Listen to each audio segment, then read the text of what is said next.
एक गांव में 4-5 घर थे। तो भगवान वहां जाते थे। गांव गांव में नगर नगर में अपना अमृतवाणी सुनाया करते थे। बोल बोल के उधर तो मुलुकदास के गांव में 4-5-6 भक्त परिवार थे। तो गुरुजी वहां गए सत्संग करने के लिए। तो सभी ने प्रार्थना की, आज हमारे घर करना, कल हमारे घर करना, हमारे घर चरण रखना। अब गुरुजी जाते हैं तो उत्तम भोजन बनाया जाता है। तो पहले दिन एक घर में सत्संग किया, बढ़िया खीर खांड का भोजन, हलवा बनाया गया। अगले दिन दूसरे के घर में, अगले दिन तीसरे के घर में। अब चौधरी मुल्क सिंह अरोड़ा जी के पास गांव के कुछ व्यक्ति गए, जी ऐसे ऐसे गांव में ठग आ गया है और लूट रहा है, बढ़िया माल खावे है, खीर खांड के भोजन खाता है और ये अपना बिगाड़ रहा सारे हिसाब किताब को। और ब्रह्मा विष्णु महेश के बारे में वो उठ पटांग बोलता है। अरोड़ा जी भी कृष्ण जी के पुजारी थे, मुलुकदास जी। तो मुलुकदास ने सोचा, बुद्धिमान व्यक्ति होते हैं वो अपने सत्र से काम करते हैं, भगवान से डरने वाले होते हैं। उन्होंने सोचा भाई ठीक है, मैं देखो पहले वेरीफाई करूंगा फिर कोई एक्शन लेंगे। अब कुदरती वो सुबह घूमने के लिए जा रहा था। जिस रास्ते से वो जाया करते थे उसके साथ में किसी भगत का मकान था, उसमें भी उस दिन हलवा बन रहा था। हलवे की महक जाया करे दूर तक। तो उसने देखा रहा क्या हो रहा भाई। मुलुकदास जी ने, मुलुक सिंह ने देखा, वो झांक कर क्या कर रहे हो तुम, आज किस खुशी में हलवा बना रहे हो। उन्होंने बताया चौधरी साहब हलवा तो कद्दे बना ले, हमारे गुरु जी आए हैं, राजो आप भी खा लो, और सत्संग हुआ है, हमारे गुरु जी आए इसलिए बना रखे। तो उसने देखा कि यू है वो गुरु जी दिखे। कहा ये कहने लगा कितने दिन हो गए तुम्हारे गुरु जी का आए। अजी आज चौथा दिन है। कहा तुम्हारे गुरु जी को, बैठे सामने। मुलुकदास चौधरी साहब गया वहां पर, कहने लगा भाई ठग तू करके क्यों नहीं खाता, क्यों दुनिया को ठगता है? इन गरीबों को तो लग रहा चूसने के लिए, अपना करके खाया करे। तो परमात्मा बोले चौधरी साहब मुझे तो भगवान बगैर किए ही दे रहा है, तो मुझे क्या जरूरत है करने की। अब परमात्मा के सामने उनकी वाणी में कसक थी। तो मुलुकदास ने सोचा भाई संत है, भगत है, ज्यादा खसना ठीक नहीं इसके साथ, चलो इसने जो कह दिया सो कह दिया। तो उसने ढंग से उत्तर दिया कि एक बात बता महाराज जी, ये भगवान मुझे क्यों नहीं देता बगैर किए? परमात्मा बोले कि तुझे विश्वास नहीं है, तेरे पास वो भक्ति नहीं है जिसमें भगवान बगैर करे भी दे देता है। अब वो भक्ति तो इतनी समझा नहीं, कहने लगा कि एक शर्त रख। मुलुकदास जी बोले बोल। कबीर साहब बोले क्या?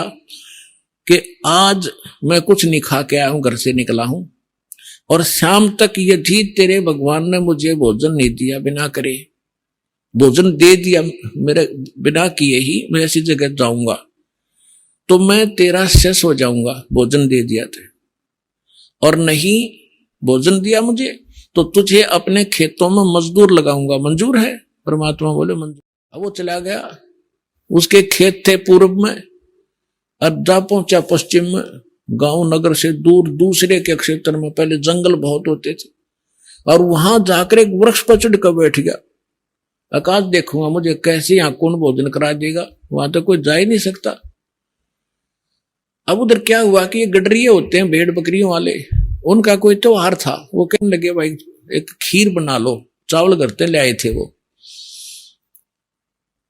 तो उन्होंने उसी वृक्ष के नीचे डेगचा बना के चूल्हा मिट्टी खोद के और वहां बना लिया, लकड़ बाल के खीर बनाने लग गए। एक दो गायें थी उनसे दूध निकाल लिया, और वो बकरी चराने वाले दूर चले गए कि हम आ जाएंगे अपने आप, तुम तैयार करो तब तक।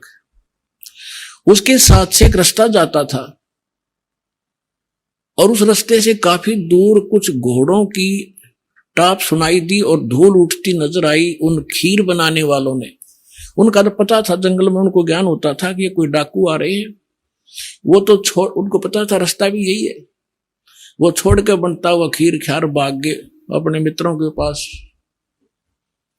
अब जो ही वो डाकू वहां आकर रुके, उन्होंने देखा भाई ये क्या हो रहा है इसमें, सारे नीचे उतर गए।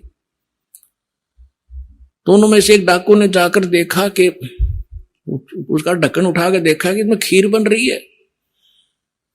उन्हें भूख लाग रही थी डाकुओं ने। कहने लगे भाई पहले खीर खावांगे, रुक जाओ। उनमें से एक समझदार सा था, वो कहने लगा कदे हमारे साथ धोखा हो जाए भाई, कोई इसमें विष डाल गया हो, पहले टेस्ट करना चाहिए, चेक करो फिर खाएंगे।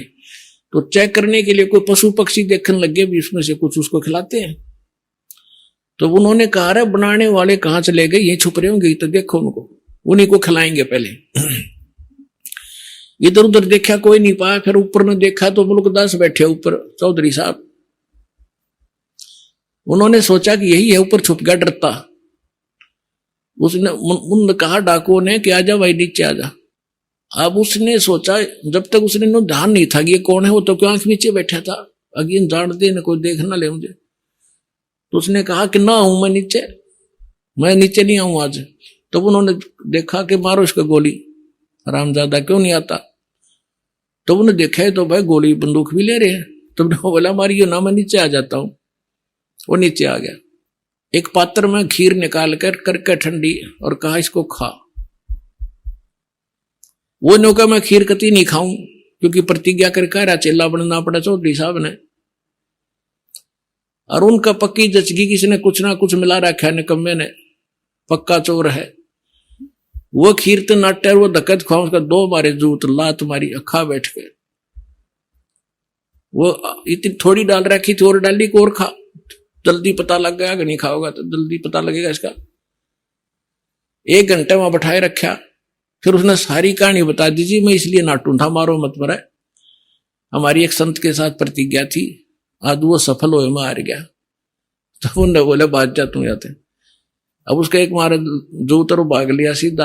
अब वो जब उसके ऊपर आपत्ति आई कि तू डाकुआ का फंस गया, अरे इनका इन कौन पूछने आई, मार देंगे गोली तेरे। तब याद किया उसी को, हे उनके गुरु जी का नाम तो जाना नहीं था, उन गांव वालों के नाम जानता था, गांव वाले के, कि हे धन्ना के गुरु जी आज मेरी जान बचा दे, मैं तेरा पक्का चेला बनूंगा। वह जान तो बचानी थी परमात्मा ने, तो पक्की निश्चय कर लिया कि आज जान बच गई, जान दे चरण छूंगा उस महापुरुष के। तो वहां से भाग गया पूरी स्पीड से, परमात्मा के चरणों में आकर पड़कर रोने लग गया। परमात्मा बोले सुना भाई, भगवान ने सेवा करी कुछ। बोला जी आपका भगवान तो मर मर खीर खिलावा है, और मैं आपका चेला, आप मेरे गुरुजी, मेरी जान बख्श दिया। 2D एनिमेशन संत रामपाल जी महाराज के सत्संग प्रवचनों का अंश मात्र है। संपूर्ण आध्यात्मिक ज्ञान प्राप्त करने के लिए अवश्य सुनिए संत रामपाल जी महाराज जी के मंगल प्रवचन। आप संत रामपाल जी महाराज जी के मंगल प्रवचन संत रामपाल जी महाराज एप्लीकेशन पर भी सुन सकते हैं, तथा उनके द्वारा लिखी पुस्तकें भी डाउनलोड कर सकते हैं।